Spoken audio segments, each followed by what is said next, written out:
Why is it so important that our bureaucrats are independent? Well, the main reason is that they wield power. And there is an old cliche about power: give it enough time, it always corrupts. Which brings me to one bureaucrat who has immense power, E-Safety Commissioner Julie Inman-Grant. Read the emails. E-Safety Commissioner Julie Inman-Grant linked to a plot to sideline Donald Trump. She faces a Senate order to reveal emails. That's right, Grant was emailing this bloke, fascist creep, Rob Rakowitz, who wants to control what you read. Good on the House for exposing him. Now, he ran an activist advertising cartel known as GARM, which exerted control over 90% of global marketing spend. He was exposed in a House Judiciary Committee, and GARM was eventually shut down after being exposed for potentially doing all sorts of things, all of these illegal things that they uncovered. But the investigation also found a link to Australia. His emails with Inman-Grant from 2022. And we have to read you some of these because they are simply incredible.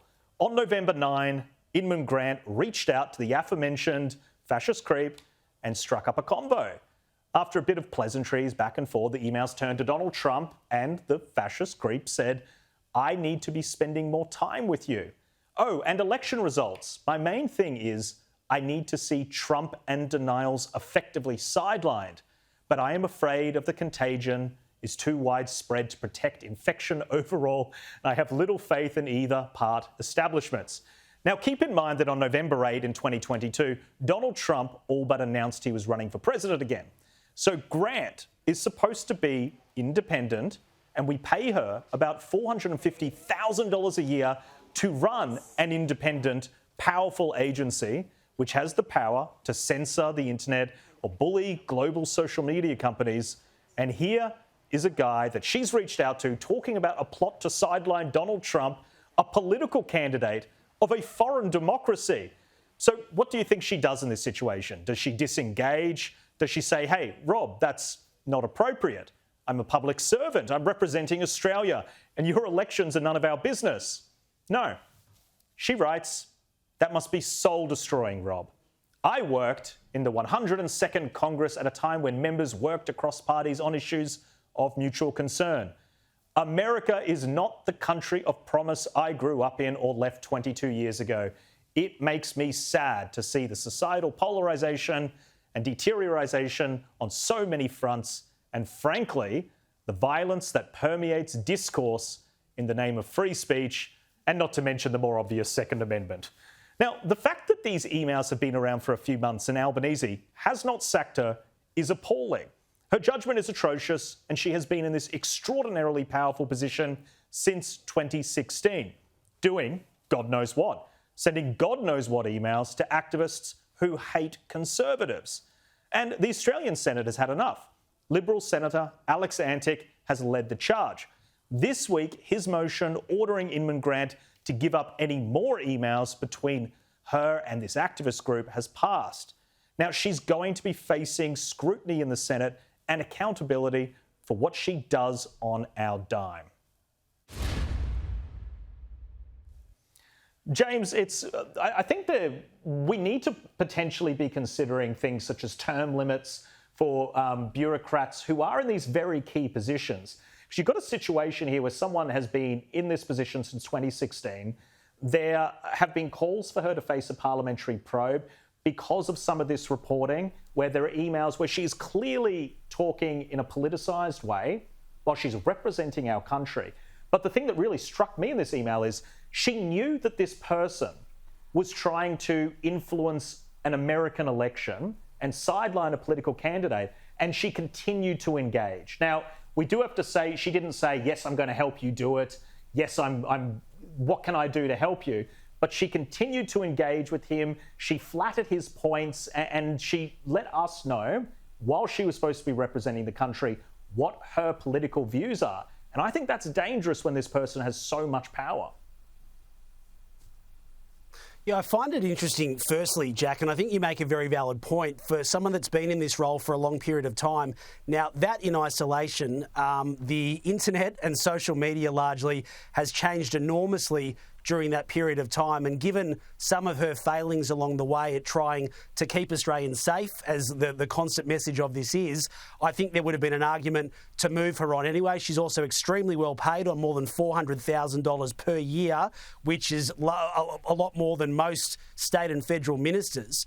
But on the other point, I just find it extraordinary that a public servant would not be wise enough to realise that anything that is put in writing, particularly over email, can be subjected to FOIs, or, you know, when you're dealing with overseas countries, then the same sort of rules apply. So there's a really good message there, but public servants should understand that, which is why for journalists, whenever we put in an FOI, you often come back and go, oh, well, there must have been conversations about this or meetings, because there's not much of a paper trail. The other point I'd make just quickly, and I think it is sort of valid, is just keep in mind that the former Home Affairs boss, the highly regarded Mike Pizzullo, lost his job, and one of the reasons he did was over this perception that he was too biased and just wasn't a straight-up public servant, and was saying we needed a strong coalition, and the coalition was better on national security. And there was other allegations put to him, but one of them was that he had a perception of bias in what is meant to be an impartial role. So when you look at these emails and the concerns from the Commissioner, I think it is somewhat easy to draw a link there as well, Jack. Yeah, I agree. Mia, let's bring you in. What do you make of this whole mess? I just thought this was absolutely extraordinary, and you made the point that she's meant to be independent, which is true. But what I also think is important here is that she's also unelected and unaccountable. And here we have someone who clearly sees herself as some kind of moral arbiter, the arbiter of truth, and she believes that it is appropriate to use her taxpayer-funded position to not only influence free speech here in Australia, but free speech overseas in the United States. I think that's extraordinary. We've seen her do this time and time again. She's not an advocate of free speech. We've seen that with the misinformation laws, and now we're kind of getting this run again with these online safety laws. Now, don't get me wrong. Online safety is important. We clearly have a way to go here in Australia. Everybody wants to see our children protected.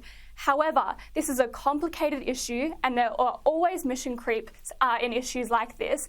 And here we have someone who clearly has no judgment, is unable to put any limitations on her own power, and now we're giving her free rein to run ahead and implement these new online safety laws. I mean, at what point does the government deem that she's unfit to continue in this position? Yeah, and do we think that Trump doesn't know about any of this? I mean, their immigration officers know if you've tweeted something negative about the country on your way in. He knows about this. We can't even get a meeting with him. Look, moving on now to court. A former federal senator has had a legal win over Brittany Higgins following a bitter court battle. Linda Reynolds today awarded tens of thousands of dollars over a series of social media posts which the judge agreed trashed her reputation. Walking out of WA's Supreme Court after being awarded more than $300,000 in damages. It is a great relief that my reputation has been finally and fully vindicated. Almost a year on from a high-stakes trial, Justice Paul Tottle today found former WA Senator Linda Reynolds was defamed by alleged sexual assault victim Brittany Higgins. Well, James, very good result for Linda Reynolds. Not so good for Brittany Higgins. Very awkward for Channel 10 that they had to cover this issue when, in a way, it's a criticism of a lot of the narratives put forward in their reporting by Lisa Wilkinson. Yeah, and I think the tragic reality of this, and I think Brittany Higgins' husband has a lot to answer for on this, is that this could have begun with a simple police investigation. Instead, it was politicised and also taken to the media, who decided to politicise it as well. The larger issue is in regards to the compensation that Brittany Higgins received, and this was all dealt with within a day. We have tried to FOI the legal advice that was required as part of this, and the government will not give it to us. But given that Linda Reynolds and Michaelia Cash were not allowed to give evidence in that hearing for the eventual compensation because they were not going to be funded by the taxpayer, this whole thing stinks, and we're actually entitled after this legal case to get a few more answers from the Commonwealth Government and the Attorney General's Department. Completely agree. Mia, final words.